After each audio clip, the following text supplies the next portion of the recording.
Richard Hammond telling us why he is now big. I always thought he was small.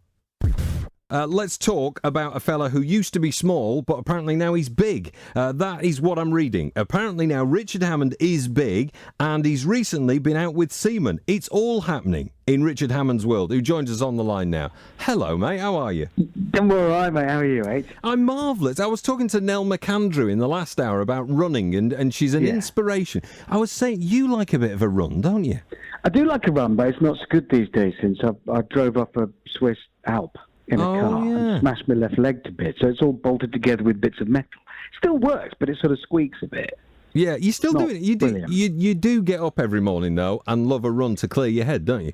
I do, yeah. I run more for my head than for any other reason. Yeah, absolutely. Well, there's a huge correlation, I think, between healthy mind, healthy body. Yeah, and I possess neither, but I'm working towards it. Should we get you and Nell together for a run? Yeah, I reckon there's a definite race situation there. Yeah, 50-year-old man with a wonky knee.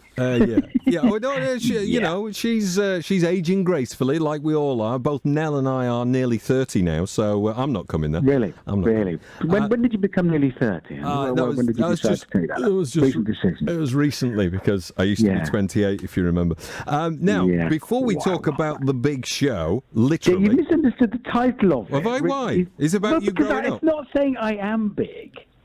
Are you not? Possessive apostrophe. Richard Hammond, possessive apostrophe S. Big. It's my big. So it's like my big stuff. I'm just, you're not the brightest lad. Never have been. And now you're misreading it. Right. It's important. You used to come up to here, right? And now... Yeah, that works on the radio. That works really well on the radio. I just thought you were coming up to here now. Is that... Yeah. Are you wearing the stack heels again you got from Prince? Is that what it is? No, I'm just standing in a hole. I'm not sure. I'm also further away than you think I am. Much further, yeah. Now, I must ask you about still being a Burnley fan, but in a minute. This show that you're doing, on Discovery, it strikes me as a bit nuts, because when you were filming this show, you sent me a couple of pictures that, I'd just dropped the kids off at school, or I've just been swimming in the local public baths. Have you gone nuts again? Because this show looks like it's a bonkers thing to do. Well, there's a miscalculation I made when setting out to do it. So basically the idea is it's looking at sort of massive engineering things, whether they're buildings, ships, aeroplanes, bridges, tunnels, dams, whatever.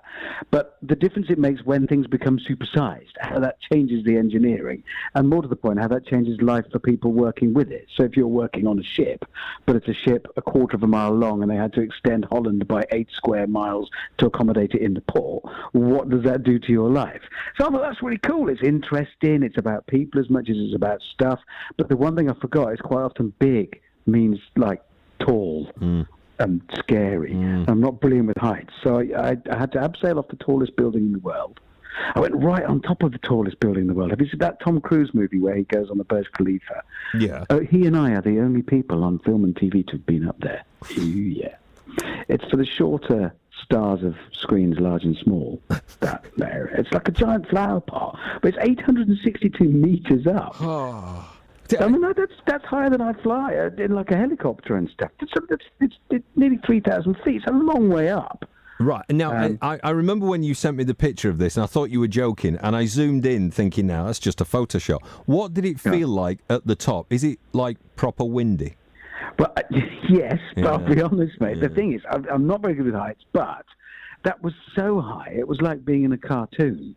So I popped through the little hatch at the top, and you stand in this sort of big plant pot that you can only fit 2 people in and look over the edge at the very, very top. Oh. And my brain just went, well, that can't be real, can it? So there's nothing to be scared of. Oh. Whereas I abseiled from much further down the building, down the outside of it, and was terrified. Because my brain did think, oh, that's really high up, you should be scared. And it sent the signal to be scared. It was fun, though. You don't like heights. Has it got you over a fear of heights? It has actually cured it. I'm not joking. It's genuinely, it's scared away my fear of heights. Wow. So I'm fine now. So for the last show we did, I was on an oil platform in the Gulf of Mexico and had to go on the drill ship about 300 or 400 feet up. And I was just skipping around as confident as you could be. I couldn't. I don't know how you do it. I mean, a lot of people. I lack the imagination to be scared in a lot of circumstances. So if I'm driving quickly or doing something a bit dodgy, I'm genuinely speaking, I lack the intellect and imagination to be scared, to work out that it might be dangerous. It's quite an advantage. You and I have chatted about this before. On a personal level, it is a bit bizarre because you've nearly killed yourself a lot, and you know, every time you do these things, I think you're going to do it again.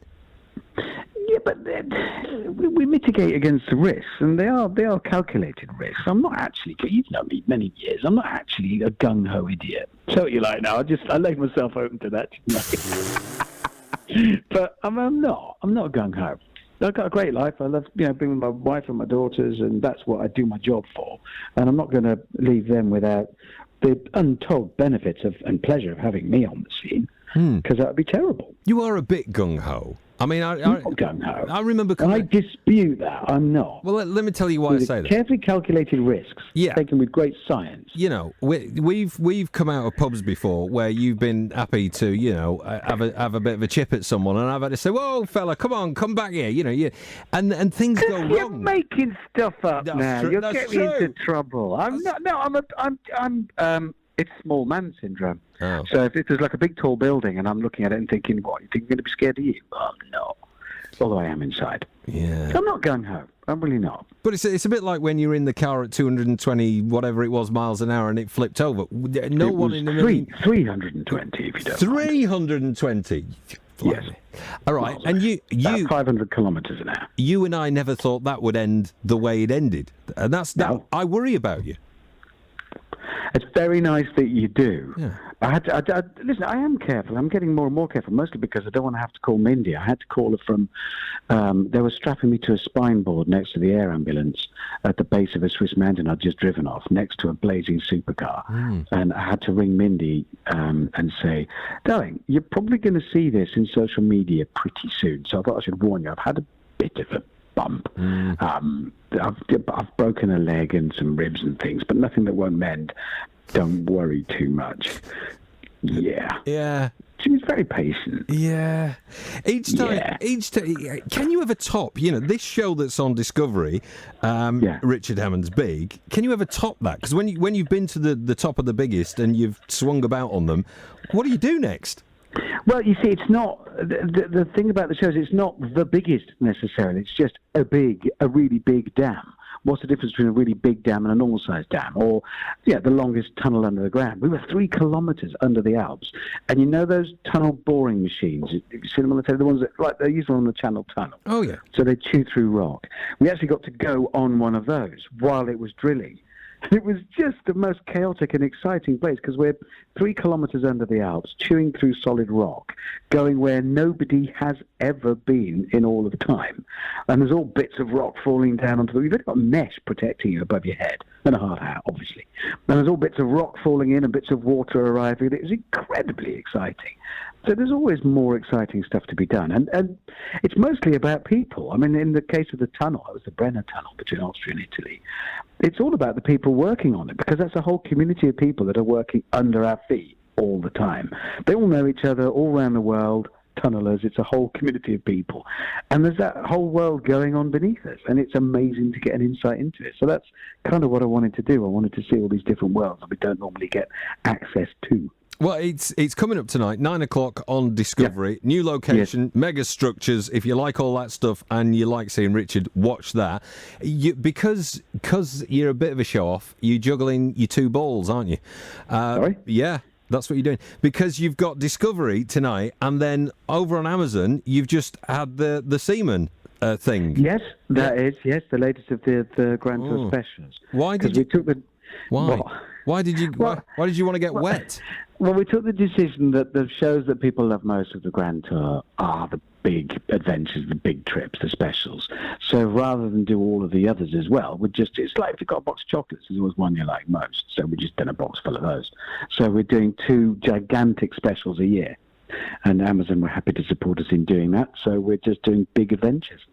A couple of those a year. Now, Kieran, who produces this show, has got all excited and giddy this morning and says, "What's on the future episodes of Grand Tour? Can you give any secrets away?" No, because there's too many people that will shout at me.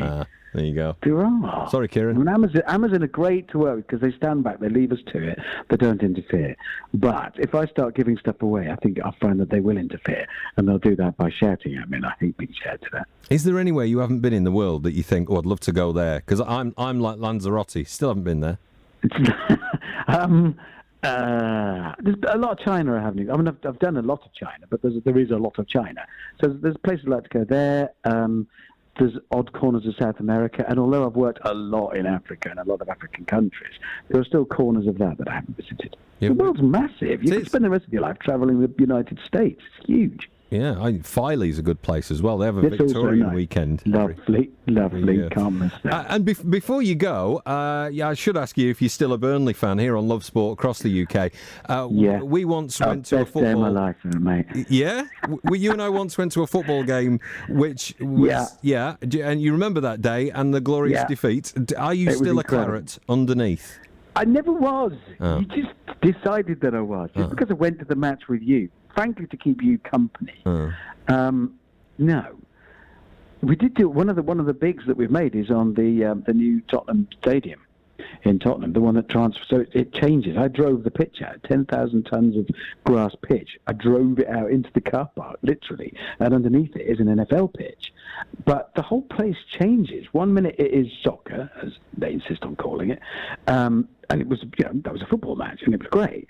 Then the pitch slides out, and the whole atmosphere, the entire stadium, backstage as well, you're suddenly in America, in Tottenham. It was amazing. It's a remarkable stadium, isn't it? Yeah, I went there a couple of weeks ago. What a machine. It is like one gigantic machine. It's like a big transformer robot. It changes completely. It's very, very clever. I imagine you combined that day, as I did, with watching Spurs beat Burnley 5-0. You see, I knew you were still a fan. I knew it. Look at that. He's giving it away at the end. No, I didn't. Oh. Lovely to talk to you. Always a pleasure and a joy. You can have your lunch now. What are you having, a Scotch egg? I haven't decided really, mate. I'm starting to lose the Christmas gut. I seem to have doubled in size over Christmas. It's a bit of an issue. So something light. Literally big. Literally big. But never as big as Clarkson. In so many ways.